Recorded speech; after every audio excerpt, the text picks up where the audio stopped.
All right, guys, so this will be our last lecture of the World War II unit. We finally made it to the end, and this will be your last lecture before February vacation, which I know we're all excited for. And so today we're going to continue our talk about the aftermath of World War II. Now, yesterday we focused a lot on what was happening overseas, but now we're going to be focusing more internally on the United States. So what we have here is this very iconic photograph that was taken on August 14th, 1945 in celebration of VJ Day. And VJ Day is Victory in Japan, and this was in Times Square.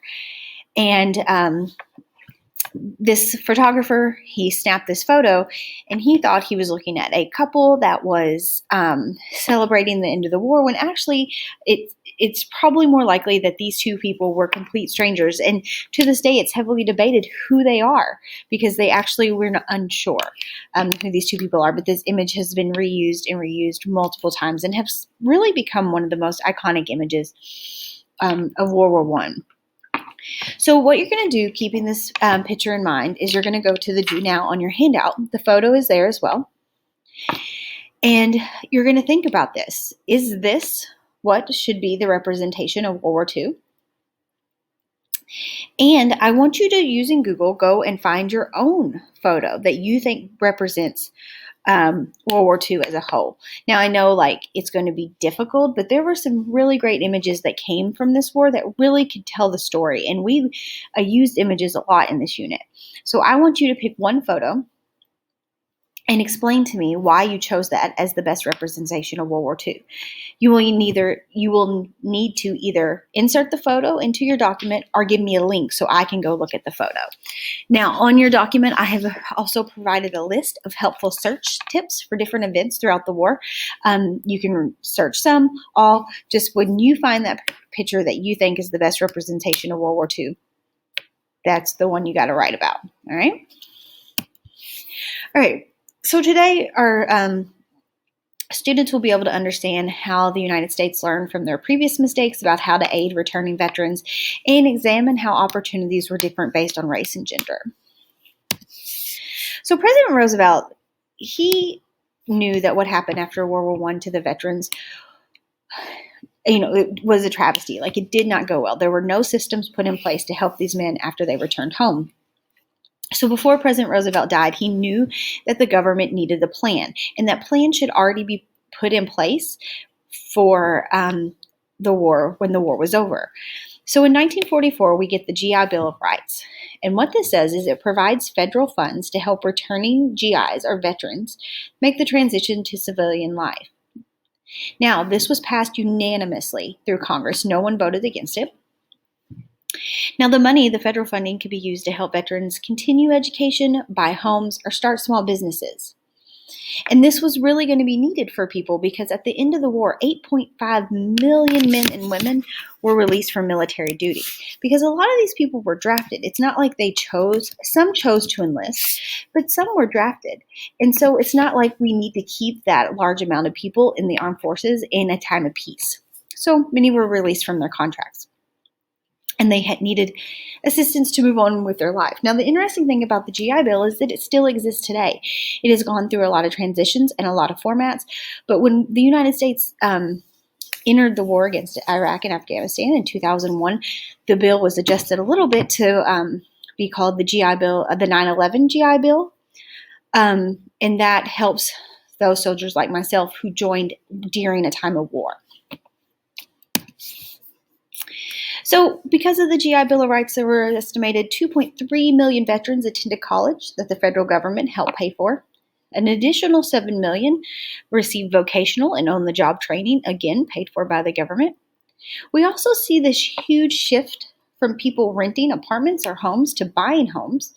And this was especially true for veterans because they could receive low interest rates through this federal government program. Millions of Americans moved out of the city and out into outside neighborhoods.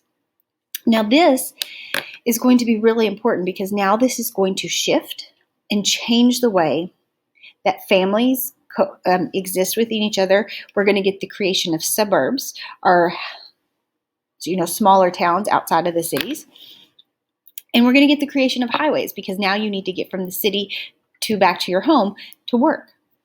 So this shift in allowing more people to be able to purchase homes really changes the makeup of America. And then the returning veterans, until they could get back on their feet, were also entitled to unemployment compensation. And for those that wanted to start their own small business or farms, they could also get loans for that. So the opportunities for African American veterans, if you remember, they were fighting for that WWII campaign, trying to gain equal rights at home as well as win the victory overseas. So when they returned, they did have access to this GI Bill and the benefits within it. However, even with the money, most African Americans face discrimination when trying to buy a home. And even though they had the money to pay for college, many colleges were still segregated. So I want to note here that there were African American veterans who were able to use the GI Bill to buy a home, and many went to college, but they had to live in Black neighborhoods and historically Black colleges. I do want to note that by 1947, the average pay for non-white families rose about 45%. So there were some gains. We also had talked about how in 1948 the military becomes integrated. But not everything improved.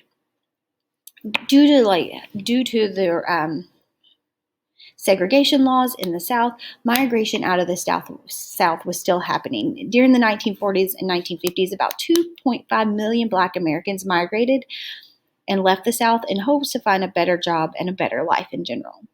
Many African Americans supported Truman as president because he supported progress in civil rights.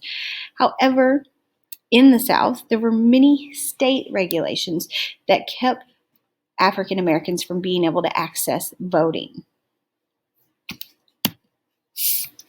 And then we have the demobilization of women. So by 1947, all of the factories that were producing war materials had either already changed back over to producing consumer goods or had shut down completely.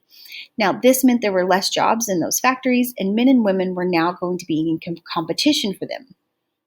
However, most women felt that it was still their patriotic duty to just step aside and let a veteran have their job, because they were always told, this was no secret, that when they went into the factories, that this was only temporary. You were only going to be there as long as the men were needed to fight, and when they came back, you were expected to give those jobs up. And that seemed okay in the beginning. However, women loved having their independence and having their own money. And this built really high self-esteem to let women know they were capable of working outside of the home and earning their own income. Because of this, a lot of women did stay in the workforce. They just no longer worked in the factories. They moved to what is called the service sector, which is teaching, nurses, librarians, bank tellers, and social workers. Right. So that's kind of just like a quick look of some social things that had shifted, some better ways that veterans were treated. And then when we come back from break, we're really going to dive into what the 1950s looks like. Okay, what does America look like directly following the war, especially when we have entered into this period of what we call the Cold War, and then we're going to be in the Korean War also in the 1950s.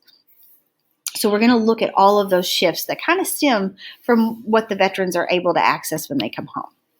But for your exit ticket today, I just want to reflect on World War II. So you're just writing at least a paragraph, kind of like a journal entry. I've left some questions here that I'd like you to answer, because not only does this, I don't want you to be like, oh, I love this topic. I'm trying to get feedback. What did you wish we would have spent more time on? Did this really lag? Did you get bored of World War II? Should we have shortened it? Should I have cut out some lessons? What was your favorite? This is just to help me improve for next year. All right. So I hope you guys have a great break, and I will see you when we get back.